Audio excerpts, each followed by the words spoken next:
Welcome to the Roy Morgan Weekly Update. Well, what a seminal week in the history of this country with the passing of Queen Elizabeth II, the Queen of Australia and our longest serving head of state for over 70 years. Roy Morgan immediately went to Australians to find out whether the passing of our former monarch and the ascension of King Charles III has had any impact on sentiment towards the monarchy, and the results are stunning.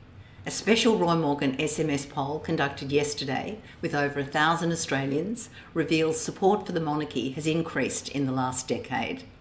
When asked, in your opinion, should Australia remain a monarchy or become a republic with an elected president, a clear majority of 60% of Australians say that Australia should remain a monarchy.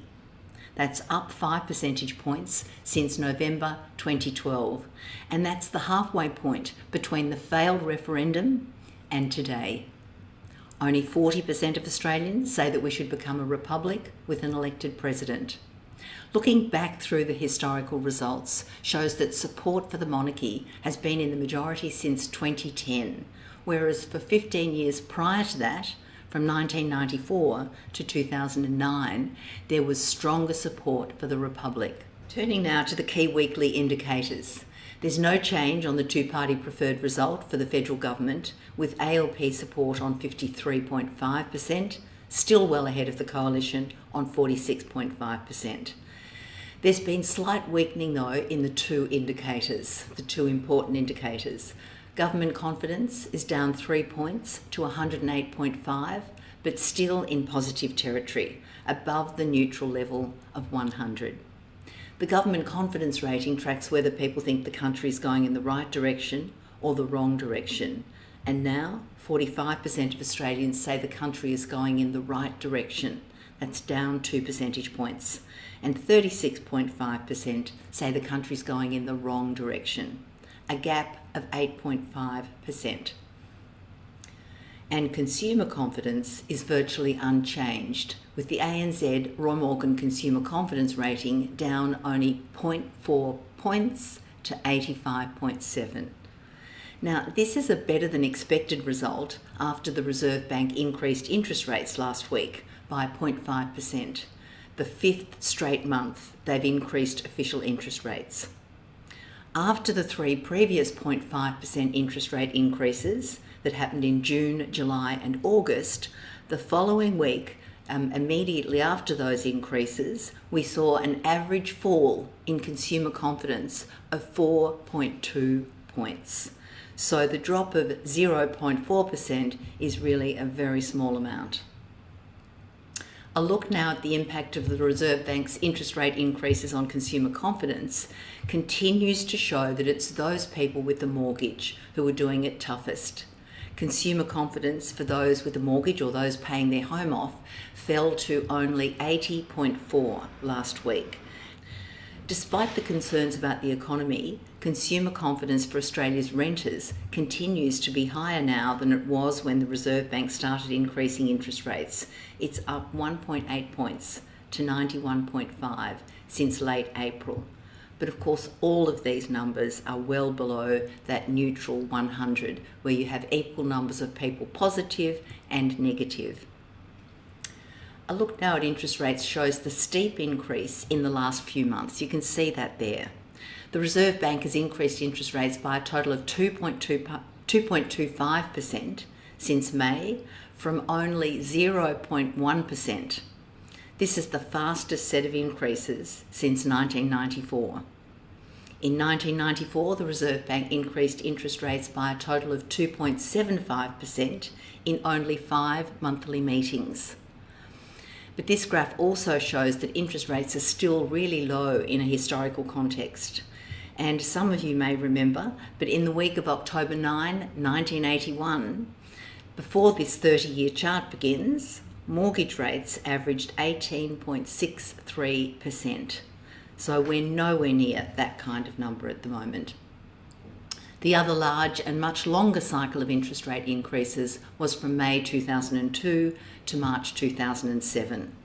During these 5 years, the Reserve Bank increased interest rates by a total of 3%, from 4.25 to 7.25. The cycle of increases was ended by by the onset of the global financial crisis in 2007-08. And you'll know that every week Roy Morgan asks Australians what they expect inflation will be, what they expect it to be annually over the next 2 years. And on a weekly basis, inflation expectations were down slightly this week by 0.1% to 5.3%. So people were on average expecting 5.3% inflation. This is equal lowest reading since late May.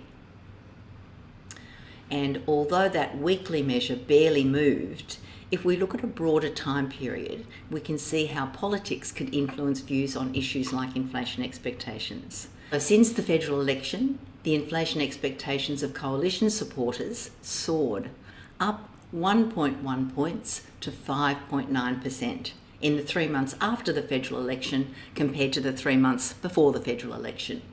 In contrast, inflation expectations of both ALP supporters and Greens declined in this period, both down 0.2% to 5.1%.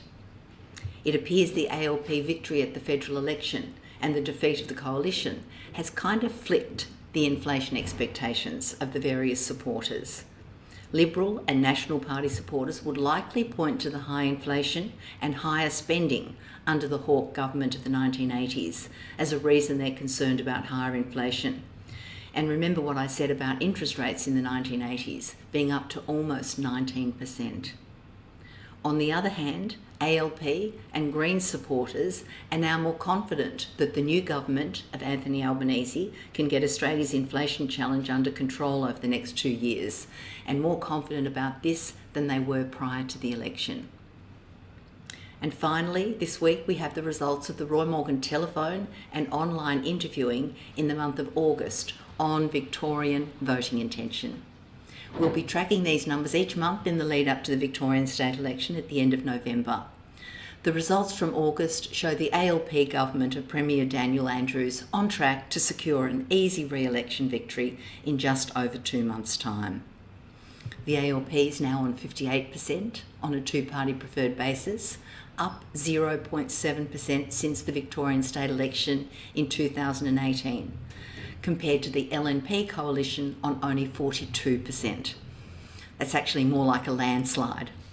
The results of this Roy Morgan poll are consistent with the previously published special Roy Morgan SMS poll that was conducted in early August, which showed the ALP on course for an easy re-election victory in November. And that's a wrap. Subscribe to our Roy Morgan YouTube channel for all the latest political, economic and market research data and insights. Thank you for listening, and I look forward to joining you again next week when we'll have the latest data on consumer confidence, inflation expectations, unemployment and voting intentions. Take care. See you next week.